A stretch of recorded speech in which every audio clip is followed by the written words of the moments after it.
योग को ये सब जो एक्सरसाइज के रूप में कर लिया जाए। जहाँ भी जो प्रचार हो रहा है हम आसन और प्राणायाम को ही योग मानते हैं। वास्तव में जो योग है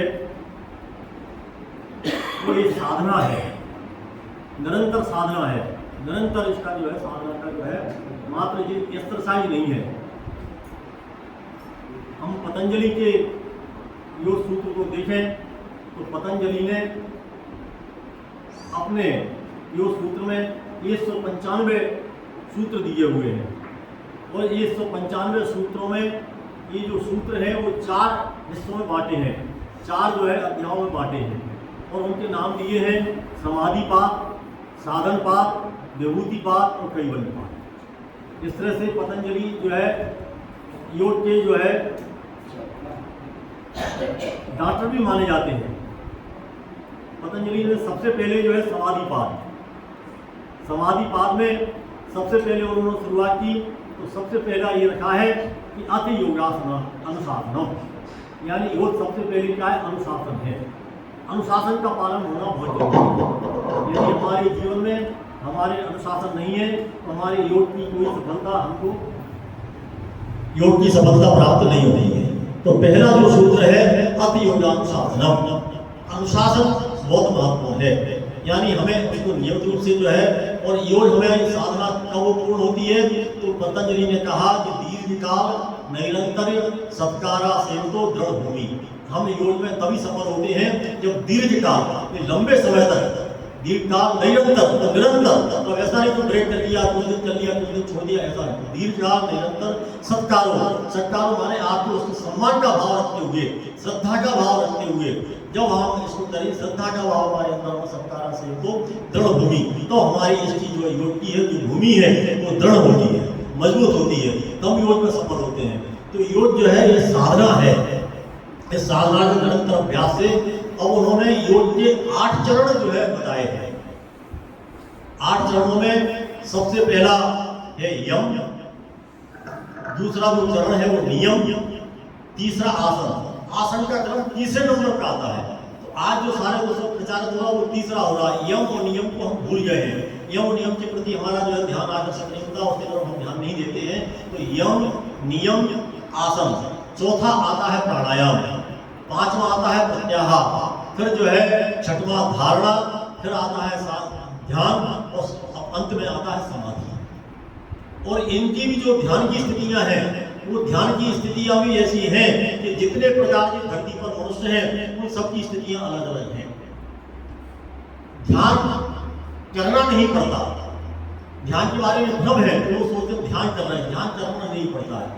ध्यान तो आपके निरंतर अभ्यास से घटित होता है, अपने आप घटित होता है। ऐसी स्थिति आपके अंदर बन जाती है कि आपको सब विस्मरण की स्थिति बन जाती है। तो ध्यान की भ्रांति है कि हम सोचते हैं कि ध्यान करना नहीं पड़ता है, धारणा करना पड़ती है। ध्यान के पहले जो अभ्यास है वो धारणा है, धारणा करना पड़ती है। धारणा करना पड़ती है हम किसी चीज को अपने हृदय में धारण कर लें। कोई भी चीज हो सकती है, भगवान की मूर्ति हो सकती है, गार्डन के फूल हो सकते हैं, कोई भी जो है मंदिर की पूजा हो सकती है, कोई हमारे घर के जो है इंसान भी हो सकता है, पूरी भी हो सकता है, कहाँ भी। मतलब धारणा माने हम उसको धारण कर लें, किसी एक चीज को धारण कर लें, जो भी हमारा रुचिकर हो, जो भी अच्छा लगे वो धारणा। तो यम जो है 5 बताए गए जिन पर हम ध्यान नहीं देते हैं। यम 5 है और यम जो है ये सामाजिक नियम है। हम क्योंकि मनुष्य जो है सामाजिक प्राणी है और सामाजिक प्राणी होते हुए समाज में हमें किन नियमों का जो है ख्याल रखना चाहिए, क्या हमें पालन करना चाहिए ताकि समाज जो है हमारा ठीक रहे और समाज में हमारी स्थिति भी ठीक रहे। तो यम जो है यह सामाजिक नियम है। वो नियम तो जो है क्या क्या है, वो अहिंसा, सत्य, अस्तेय, ब्रह्मचर्य, अपरिग्रह, ये 5 जो है यम है। ये योग की पहली स्टार्टिंग है। हम जब योग की साधना करेंगे, योग की साधना में अहिंसा सबसे पहला, अहिंसा जिसको जैन धर्म में बिल्कुल जो है अहिंसा को ये सूत्र लेकर चलते हैं, अहिंसा का पालन करते हैं। अहिंसा को यदि हम देखें इसको अहम सा, मोटा रूप है इसका। अहम माने मैं, सा माने समान, यानी जैसा मैं हूं हम वैसे ही सबको समान भाव रखें। जो चीज हम अपने लिए पसंद नहीं करते हैं तो वो दूसरों के लिए आप ना करें। हमको यदि गाली सुनना अच्छा नहीं लगता है तो हमें किसी को गाली नहीं देना चाहिए। अहम साहब माने हम वैसे ही रहे, अहम माने मैं साथ समान, यानी हम अपने समान ही सब में एक भाव रखें, ये जैसा व्यवहार रखें, ये अहिंसा। तो ऐसा सूत्र है कि पहला सूत्र है अहिंसा। हम योग साधना करना चाहते हैं, योग में सिद्धि प्राप्त करना चाहते हैं तो अहिंसा का हम सबसे पहले अहिंसा, इसी जैन धर्म का तो अहिंसा परमो धर्मः, उन्होंने परम धर्म ही माना है अहिंसा को। तो पहला जो है अहिंसा। फिर दूसरा सत्य, सत्य को पहचाने जीवन में। सत्य क्या है? सत्य जो है अपरिवर्तनशील है, जिसका कभी कोई परिवर्तन नहीं होता है। वो जो है आज भी है, पहले भी था, बाद में भी रहेगा, हमारे आने के पहले भी था, हमारे जाने के बाद भी रहेगा और हमारे रहते हुए भी रहे। तो जैसी भी स्थिति हमारी बनी रहे वो है सत्य। तो हम सत्य का जो है जाने, सत्य को समझें, और सत्य को नहीं समझने से हम जो है ना बहुत सारे उसमें जो है आते हैं, तो हम सत्य को समझें, तो जीवन के सत्य को भी समझें। अब बहुत सारे लोग हैं जो साधारण चीजों से जो है भयभीत हो जाते हैं, चिंतित हो जाते हैं और उसी में जुड़ जाते हैं, अपना दिमाग, उनकी ऊर्जा सब उसी में लग जाते हैं। आज जैसे डायबिटीज की बात करें तो डायबिटीज के प्रति जो है वो तो शुगर हो गई, इतने चिंतित हो जाते हैं, सारा टेंशन उसी पे चिंतित हो जाता है, इससे 40 इससे 40 ऊपर हो जाएगी तो क्या हो जाए, सारा ध्यान, सारी ऊर्जा, सारा उसका नहीं। अभी हम कई डॉक्टर सुन रहे हैं, डॉक्टर भी सुन रहे हैं, तो जो डायबिटीज कुछ नहीं है, डायबिटीज सिर्फ सर्दी जुकाम है। तो हम सुनते रहते हैं, बहुत सारे सुनते हैं। तो ये डॉक्टर जो है वो नाम याद नहीं आ रहा है, तो अब वो कह रहे सर्दी डायबिटीज इतने डरने की जरूरत नहीं है, इतने भयभीत होने की जरूरत नहीं है। आप भयभीत होना ही आपको बीमारी बढ़ा रहा है। आपका भय, आपकी चिंता, आपका तनाव, ये बीमारी बढ़ा रहा है। यदि आप अंदर से प्रसन्न रहेंगे, मस्त रहेंगे, तो आपकी डायबिटीज अपने आप नियंत्रण में बनी रहेगी, आपको नुकसानदेह नहीं बनेगी। सब हम ये डॉक्टरों ने एक फॉर्मूला दे दिया, उस फॉर्मूला को पकड़ लिया और हम उसमें चलने लगते हैं। तो ये जो है वास्तव में हम समझ नहीं पाते हैं। और डायबिटीज जो है जो हो गई है वो कभी ठीक होती नहीं है। जिनको भी डायबिटीज को देख लें, कितनी गोली खा रहे हो, कितनी सब कर रहे हो, और रोज इंसुलिन लगा रहे हो, तभी वो डायबिटीज ठीक नहीं, मतलब ठीक तो नहीं होती है। हाँ, लेकिन ठीक कैसे होती है कि हम अपने अंदर जो है तो सत्य को पहचाने, सत्य जो है और आराम से हो सकती है। आप सिर्फ परहेज की स्थिति बनाएं और उस परहेज की स्थिति बना करके ऐसे पदार्थों को त्याग दें कि जो हमारे शरीर को बढ़ाते हैं, उनको त्याग दें, उनको छोड़ दें, तो हमारे स्वाभाविक रूप से जो है डायबिटीज जो है वो ठीक हो जाने लगती है। चिंता और बहुत सारी दवाइयों की जरूरत नहीं पड़ती। नहीं तो लोग ऐसी स्थिति बन जाते हैं कि उनको सुबह शाम इंसुलिन और फिर उनकी डोज भी बढ़ जाती है, फिर 10 ml, फिर 20 ml, फिर ऐसा जो है, और वो उसी से बीमारियों में जो ग्रसित हो जाते हैं कि सारी बीमारियां फिर उनको और पनपती जाती हैं, और उनकी जो है जो शारीरिक क्षमता है, प्रतिरोधक क्षमता है, वो भी नष्ट होती है। तो ये हम आश्रित हो गए उस पर, हम अपने पे आश्रित नहीं है, अपने पे विश्वास नहीं है। तो इस तरह से जो है सत्य को पहचाने, और जीवन का सत्य है आया है तो जाएगा, राजा रही, ये पक्का तय है।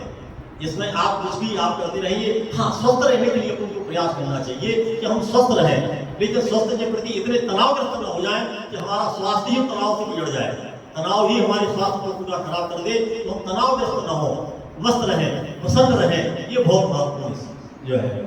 तो जो है अहिंसा, सत्य, और अहिंसा, सत्य, अस्त्य। अब अस्त्य माने क्या है? सामान्य तौर पर तो इसका अर्थ होता है चोरी न करना, और लेकिन हम यदि इसको आध्यात्मिक दृष्टि देखें तो किसी की नकल नहीं करनी।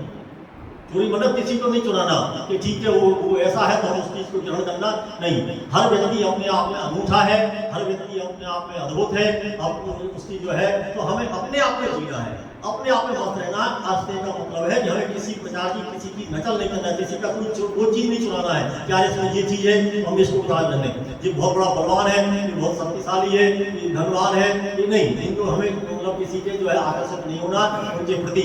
आस्ते हमारा चोरी न करना, मतलब उसकी चीजों को हमें नहीं चुराना है, जो उसकी है वो उसकी है, और हमारी जो है हमारी है, हमें अपनी संपदा की तरफ ध्यान देना है। ये जो है आस्ते का। और फिर ब्रह्मचर्य। ब्रह्मचर्य का मतलब है ब्रह्मांड की जो है दिनचर्या है उसके अनुसार अपने जीवन को ढालना है। उसके अनुसार आज की स्थिति ब्रह्मचर्य के प्रति हमारा बहुत नकारात्मक भाव हो गया है। हम सब तो एक पुरानी पीढ़ी के तो आज भी हम उसमें हैं, लेकिन अभी हमारी जो नई पीढ़ी है वो ब्रह्मचर्य का अर्थ ही भूल गई है। और ब्रह्मचर्य से जो पालन नहीं होता, ब्रह्मचर्य का ब्रह्मांड का सूर्योदय होता है, सूर्योदय होगा, सूर्य अस्त हो जा रात्रि होगी, सूर्योदय हो जाए दिन हो जा। दिन हमारी ऊर्जा संग्रहण का वो है, हम ऊर्जान्वित होते हैं, हमें उसके अनुसार अपनी दिनचर्या को ढालना चाहिए। तो जो हम सुबह उठते हैं तो हमारे अंदर सूर्य का जो है ऊर्जा, सूर्य की जो है ऊष्मा हमारे अंदर जो है आती है, हमें जो है ऊर्जा उत्साह हमारे शरीर में पैदा होता है। लेकिन आज की जो पीढ़ी आ गई है वो इस ब्रह्मचर्य के सिद्धांत को भूल चुकी है, वो अपने अपने हिसाब से उठ रही है। कोई 10 बजे उठ रहा, कोई 9 बजे उठ रहा, कोई 12 बजे उठ रहा। ब्रह्मचर्य का नहीं है ब्रह्म, इसलिए उनके शरीर क्षीण हो रहे हैं, छोटे छोटे उम्र में चश्मे लग रहे हैं उनको सब जो है। तो ये सब स्थितियां जो हो रही है कि हम ब्रह्मचर्य को भूल गए हैं। ब्रह्मचर्य का अनुसार है कि ब्रह्म के अनुसार हमारी जो है आचरण होना चाहिए, उसके अनुसार हमारी जो है दिनचर्या होना चाहिए। ये ब्रह्मचर्य का जो है बहुत। और पांचवा जो है वो है अपरिग्रह। अपरिग्रह माने ये है कि हमें बहुत सारा संग्रहण करके नहीं रखना है। तो संग्रहण करोगे तो संग्रहण जो है वो तो छूटेगा ही, और छूटेगा नहीं तो हमारी जो मृत्यु भी होगी वो तनावग्रस्त होगी, क्योंकि हमें चिंता होने की आदमी छूट जाएगा, अभी छूट जाएगा। तो आप जो है छूट जाएगा कि आपकी मृत्यु भी जो शाश्वत सत्य है होना ही है, जिस प्रसन्नता से होना चाहिए, प्रसन्नता से जो है वो प्रसन्नता हमारी पूरी, वो तनावग्रस्तता जाएगी। और तनावग्रस्ता हमारा जो अगला जन्म आएगा उसमें वो तनावग्रस्तता पैदा होती रहेगी। तो अपरिग्रह माने हमें अनावश्यक संग्रह, जो हमारी आवश्यकता है उसके अनुसार हम चीजों को रखें, उसी हिसाब से जोड़ें। ये बहुत महत्वपूर्ण है, ये जीवन का सिद्धांत है। तो अपरिग्रह के सिद्धांत को हम अपनाएं। और यदि ऐसा है कि बहुत सारा परमात्मा ने दिया हुआ है तो फिर बांटो, करो, लुटाओ, तो उसको खत्म करो। अपरिग्रह का मतलब ये हाँ ठीक है, हमारी आवश्यकता से अधिक हो गया, अब हमारी आवश्यकता नहीं है, इतनी पर्याप्त है। लेकिन आज क्या है कि चूंकि हम ये योग के सिद्धांतों का पालन नहीं करते हैं, इसलिए हम परेशान हो जाते हैं। इसलिए लोगों को क्या होता है, पैसा जोड़ के रखो, अस्पताल में भर्ती होना पड़ा तो खर्चा आएगा। अरे आप अस्पताल होने की बात ही क्यों सोचते हो? अस्पताल आपको जाने नहीं पड़ेगा, आप बिना अस्पताल जाइए स्वस्थ रहेंगे और बिल्कुल प्रसन्न रहेंगे, तो आपको संग्रहण की जरूरत ही नहीं पड़ेगी। ये सब जो है परेशानियां आने नहीं है। तो अपरिग्रह जो है नहीं, इसको सब और आप देंगे तो देने की अपनी खुशी है, इतनी प्रसन्नता। जो आप किसी को कुछ दे के देखो, आप भिखारी को भी 1 रुपया देखो तो आप भिखारी को भले ही उसको कुछ नहीं लगे, आपको अंदर आंतरिक प्रसन्नता होगी। तो आपकी प्रसन्नता जो है वो 1 रुपये से बढ़ जाती है। तो ये जो है संक्षिप्त में हमने इसको, हालांकि व्याख्या में बहुत सारी चीजें हैं। तो ये जो है यम है, यम मतलब सामाजिक नियम है। इन सामाजिक नियमों का हमें जब योग साधना में योग की प्रति हम जा रहे हैं तो इनका 5 का हमें पालन करना चाहिए, और ये समाज के हित में है। और अपरिग्रह का दूसरा ये भी है कि हम जो है यदि हम बहुत सारा इकट्ठा कर रहे हैं, इससे हम दूसरे का हक छीन रहे हैं। भाई जो और जाना चाहिए, समाज आना चाहिए, तो उनके हक को भी हम छीन रहे हैं, वो भी हमारे अंदर जो है नहीं आना चाहिए। तो ये अपरिग्रह। अब जो है दूसरा है नियम। नियम भी 5 है। नियम माने हैं अपने स्वयं का अनुशासन, हमारे लिए हम किन नियमों का जो है पालन करें। तो जो है पहला जो नियम है वो है शौच। शौच माने शुद्धता, पवित्रता, सिर्फ बाहर की नहीं अंदर की भी। अंदर का भी हमारा शौच, हमारे पवित्र विचार हो, हमारे विचारों की भी शुद्धता हो, हमारे आचरण की भी शुद्धता हो, तो हमारी सोच में भी शुद्धता हो, सब चीजों की शुद्धता हो। ये जो है शौच। शौच जो है सब प्रकार की पवित्रता का जो है। और हम जो पूजा करते हैं, पूजा भी हमारे शौच का ही हिस्सा है। यानी हम अपने आप को पवित्र करते हैं, हम मन को पवित्र करते हैं। ये तो शरीर से जो जाते हैं वो शरीर से होते हैं सब जो है, लेकिन मन से पवित्रता की पूजा। तो पूजा जो है क्या है, पूजा के भाव नहीं समझ पाते हैं। पूजा में 3 अक्षर हैं, पा, उ और जा। जो पूजा करते हैं उसमें पा, उ, जा। पा में है, पा का मतलब पवित्रता, पवित्र। उ माने ऊर्जा, जा माने जागरण।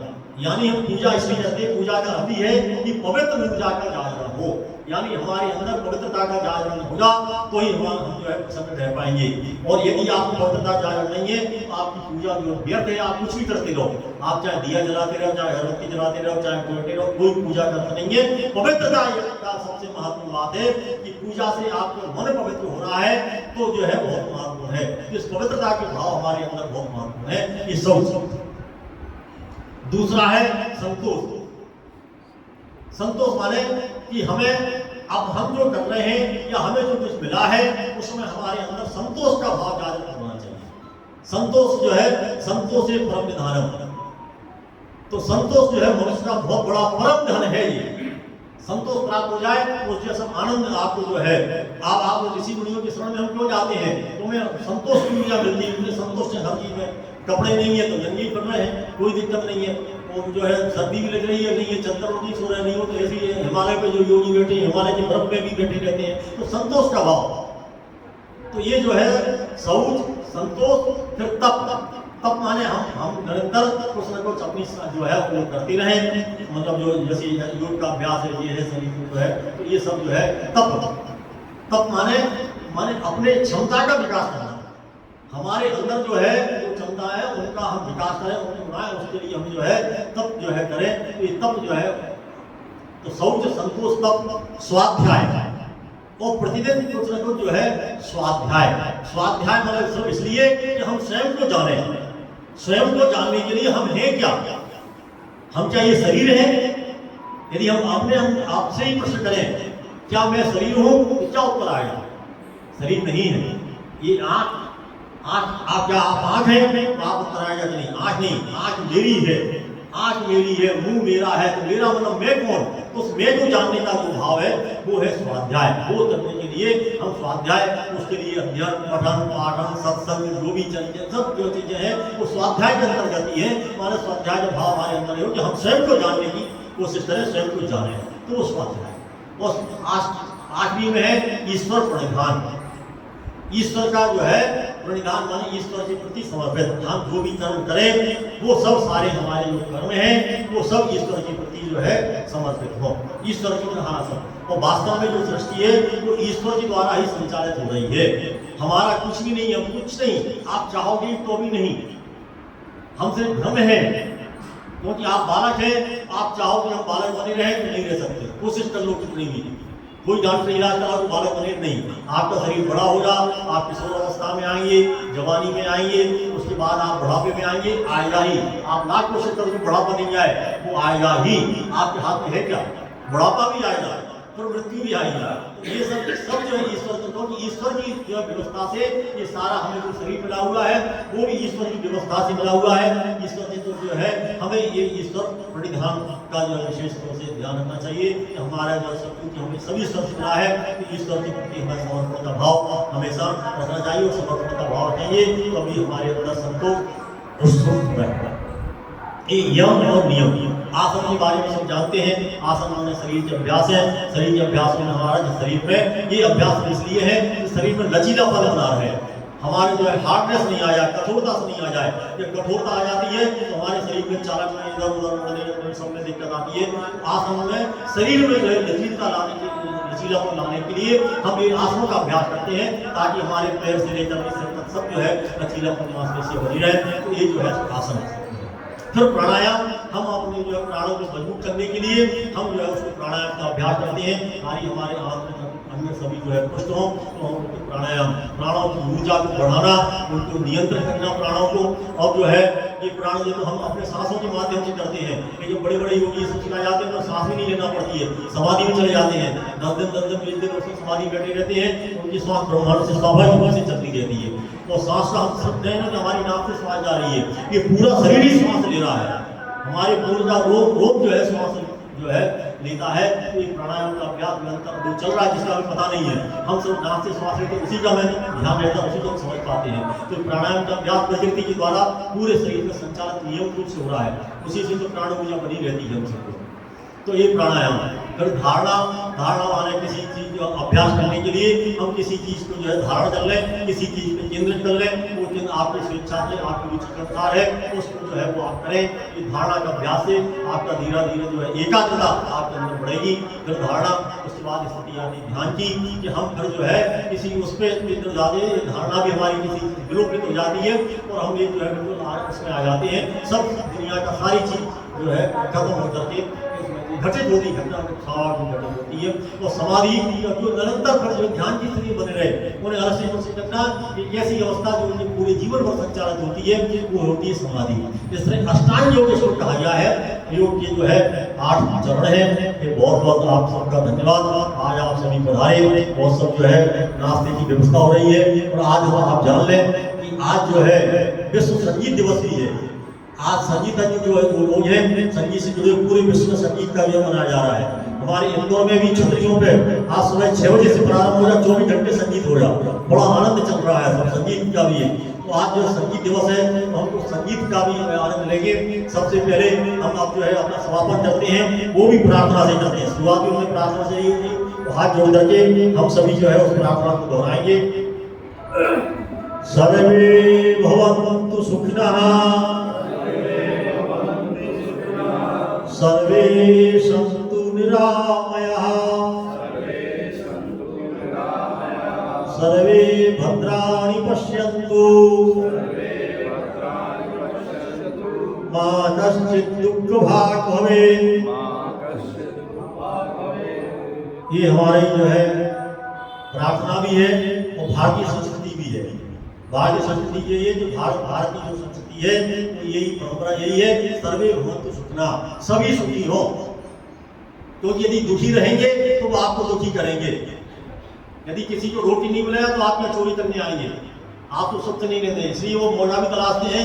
आप एक दिन के लिए ताला डाला, दूसरे दिन आपका सब सफाचक साफ हो जाएगा। तो दुखी जो है तो सर्वे संतु निरामया और सब निरोगी हो, ऐसा भाव आपके अंदर। तो सर्वे भवन्तु सुखिनः, सभी सुखी हो, सबके सुख की भावना हो। तो हम दूसरों के सुख के लिए जो भी कर पाए वो हमें करना चाहिए, अपनी क्षमता के अनुसार, अपनी जो है स्थिति के अनुसार। हम उसके सब सुखी रहेंगे तो ये समाज की स्थितियाँ ठीक बनी रहेंगी। इसलिए हमारे जो है भारतीय संस्कृति भी है, भारतीय परंपरा भी है, सर्वे भवन्तु सुखिनः, सर्वे सन्तु निरामयाः।